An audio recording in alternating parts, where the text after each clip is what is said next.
Red meat কেন খাবো না? রেডমিট তো খাওয়া যেতেই পারে, সপ্তাহে এতদিন বা মাসে এতদিন, ব্লা ব্লা ব্লা। আজকাল সোশ্যাল মিডিয়াতে এরকম অনেক ডক্টররাও এটা বলে থাকে যে তারা কিন্তু পুরোটা বলে না। তারা বলে ঠিকই যে রেডমিট খাওয়া যেতেই পারে, তারপরে অনেক মানুষ সেখানে তারা কমেন্ট করে এবং তারা সেই ভিডিওটা দেখে খুব স্বস্তি পায় যে ডক্টর তো বলছে রেডমিট খাওয়া যেতে পারে, তাহলে মাটনটা খুব ভালোভাবে খাওয়া যাবে। যে যেই রেডমিট খায়, এটা পুরোটা বেসিক্যালি করে মুখের স্বাদ। কে কত দাম দিয়ে জিনিসটা কিনে খেতে পাবে, কে কোন রিজিয়ানে থাকছে, তাছাড়াও আমাদের মধ্যে একটা ধর্মেরও ব্যাপার আছে। যাই হোক, যার যেটা ভালো লাগে সে সেটা খায়। এবার প্রথম কথা হচ্ছে, রেডমিট খাওয়া যাবে কি? রেডমিট আপনি একদিন খেলেই আপনি মরে যাবেন না বা আপনার হার্ট অ্যাটাক হয়ে যাবে না, এটা একদম সত্যি কথা। এখানে বাইরের দেশের লোকেরা তো রেডমিটই খায়। এবার আমি আসি এই কথাটায় যে বাইরের দেশের লোকরা রেডমিট খায় সেটা তো আপনি দেখছেন, কিন্তু বাইরের দেশের লোকরা যে লাইফস্টাইলটা লিড করে, আপনি যাদের দেখে কথাটা বলছেন তাদের মতো লাইফস্টাইলকে আপনি লিড করেন? তারা দেখা যাচ্ছে সারাদিনে 1 ঘন্টা ওয়ার্কআউট দেয়, আপনি সেটা করেন? এবং আমরা যেটা বেসিক্যালি করি, মাটনের সাথে ধোয়া ওঠা মাটন ভাত, তারা কি তাই খায়?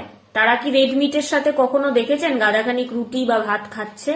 অনেকটা মাত্রা কার্বোহাইড্রেট তারা স্যালাদ নিচ্ছে, অন্য কোনো ফ্রুটস নিচ্ছে। আমরা কি সেটা নিই? তাহলে আপনি যে খাবারটা খাচ্ছেন, রেড মিটের তুলনাটা তাদের সাথে যদি টানারই হয়, সব দিয়ে টানতে হবে। তারা কোন ধরনের পরিবেশে বিলং করছে, খাওয়া দাওয়া কিন্তু আপনি কি ধরনের টেম্পারেচারে, কোথায় বসবাস করছেন তার উপরেও কিন্তু অনেকটা নির্ভর করে। আমরা জেনারেলি রুটি বা ধোয়া ওঠা ভাতের সাথে মাটন জেনারেলি খাওয়া হয়, তারা কি সেটা খায়? খায় না।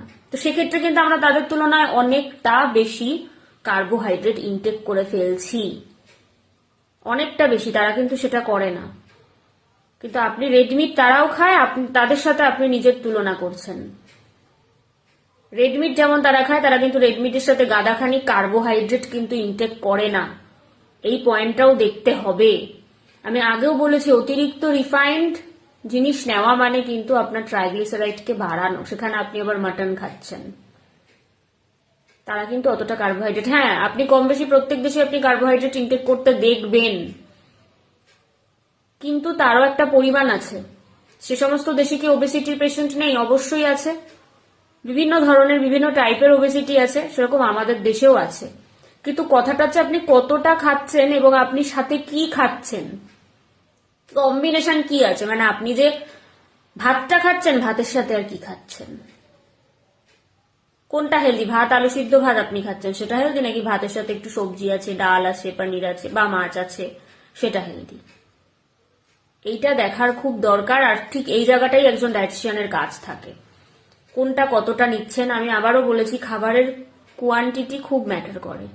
যে কোনো খাবার যদি আপনি কোয়ান্টিটিতে কম খান না, অনেক ক্ষেত্রে কিন্তু সমস্যাটা কম হয়। তাই কম্পেয়ার করার আগে ভাবতে হবে যে আমি কম্পেয়ারটা কিভাবে করছি। আপনার শরীরে সমস্ত কিছু ঠিক আছে, আপনার লিপিড প্রোফাইলেও একদম ওকে, কোনো প্রবলেম নেই, আপনি ওয়ার্কআউট করেন, আপনি একটা হেলদি লাইফ, আপনি খেতেই পারেন মাটন মাঝে সাঝে, ঠিক আছে? প্রত্যেক সপ্তাহে বলছি না, মাঝে সাঝে আপনি খেতেই পারেন। অলরেডি যে রোগ বাঁধিয়ে নিয়ে বসে আছে, সে যদি এই কথাটা বলে, তার সাথে সেই ব্যক্তির সাথে যদি যে রোগ নিয়ে বসে আছে, তার তো তুলনা হয় না। আমি সেটাই বলতে চাইছি।